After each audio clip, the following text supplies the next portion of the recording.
I'm posting this on a throwaway because I've already signed one set of papers telling me to move on and focus on my future. I'm doing this because something is still happening at my old school, and the only evidence I have left is what I remember. If this gets taken down or if this account disappears, just remember one thing. Music can make you forget, and sometimes that's the point. My high school wasn't the kind of place where people vanished. It was aggressively normal. Beige hallways, fluorescent lights that hummed too loudly, sports trophies locked behind dusty glass.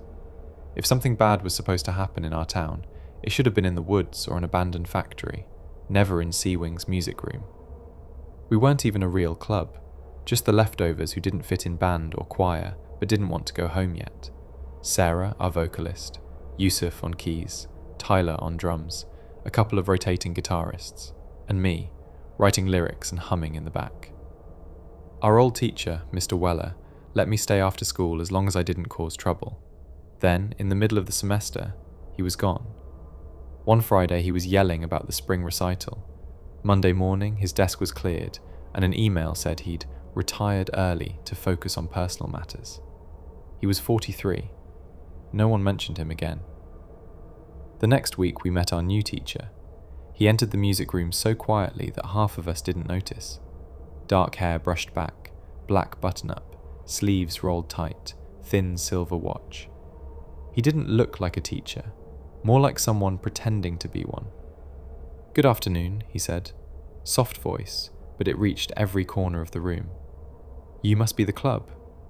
He smiled, but it didn't touch his eyes. "I'm Mr. Harmony." I laughed at the name. No one else did. He moved around the room like he already knew it, brushing his hand across the piano, the drums, the mic stands. Every instrument seemed to go quiet as he passed. "Play me something you love," he said. "No pressure." We played our Billie Eilish cover, but something was wrong. We were too good.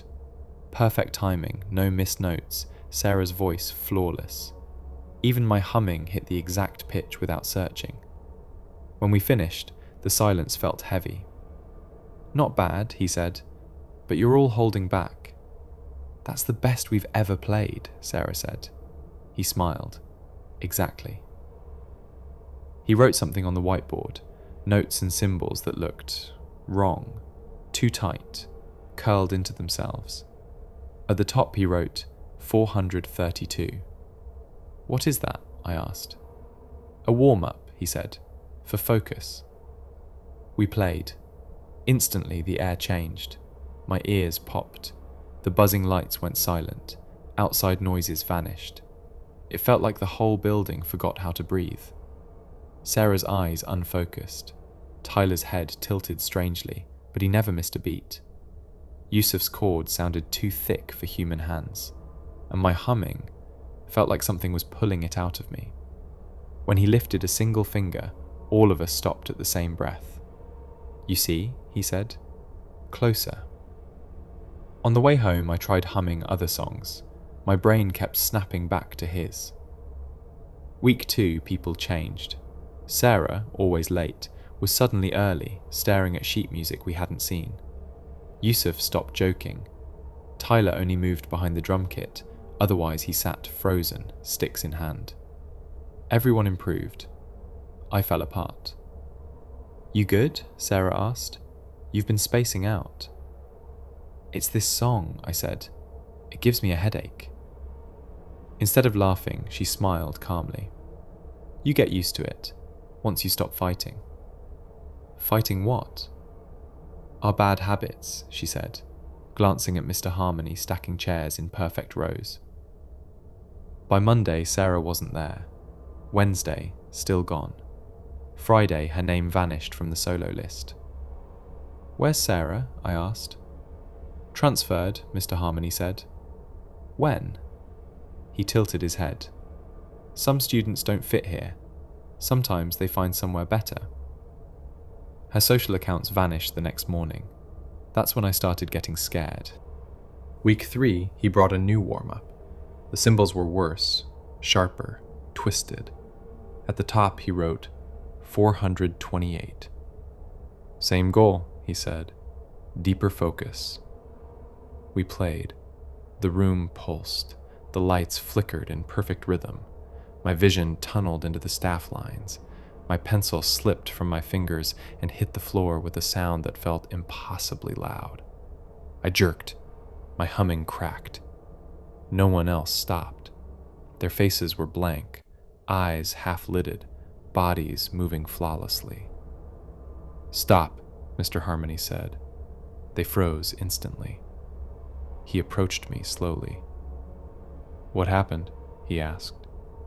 "I dropped my pencil." He picked it up gently, placing it on my stand. Up close, his eyes were wrong, pale gray, pupils too wide, like they were adjusting to a different light. "Try not to lose your place again," he whispered. More kids vanished. Stories contradicted each other, moved away, switched schools, quit music. The truth twisted every time someone said it. Old photos blurred, faces missing or smudged entirely. Except his. Mr. Harmony was always clear. I finally went to the front office. "I'm looking for a student, Sarah Collins," the secretary typed. "Grade?" "11th." She frowned. "We don't have a Sarah Collins at this school." "She's been here 3 years. She was in my homeroom. She was in..." A hand touched my shoulder. "Everything all right?" Mr. Harmony asked gently. The secretary relaxed instantly. "Just a mix-up." He guided me into the hallway. "You're worried," he said, "about your friends, about the gaps. Where is she? Why does the system say she never existed?" He studied me quietly. "Some sounds aren't meant to linger," he said. "That's not an answer." "You write songs, don't you?" he asked. "You know what happens when a line is perfect. Everything else fades." "That doesn't erase people." His smile was soft, cold. "Haven't you ever been so lost in a song, you forgot everything else?" Something moved at the far end of the hallway. A line of students stood there, faces blurred, heads tilted exactly the same angle. And faintly, beneath the hum of the lights, I heard it. The pattern. "You took them," I whispered. "I'm conducting them," he said. "It's what they wanted. No distractions, only the music." "I'm quitting the club." "I know," he whispered. "You've been trying to quit inside your head for days, but you keep humming my recordings. Do you know what that's called?" I swallowed. "What?" "Practice." I ran. The hallway stretched longer with every step. The exit stayed the same distance away. Lights buzzed in a perfect 4-beat measure. Behind me, I didn't hear footsteps. I heard him counting. 1, 2. The second number slammed into my skull. My legs wanted to stop. My body wanted to turn back. I hit the exit bar. It didn't move. The rhythm swelled, layered, suffocating. Under it, something else surfaced. The first terrible song I ever wrote. Off-key, awful, completely mine. I hummed it. It broke the pattern, just enough. The door gave way. Cold air slapped my face. Cars honking, birds screeching, a coach yelling on the field.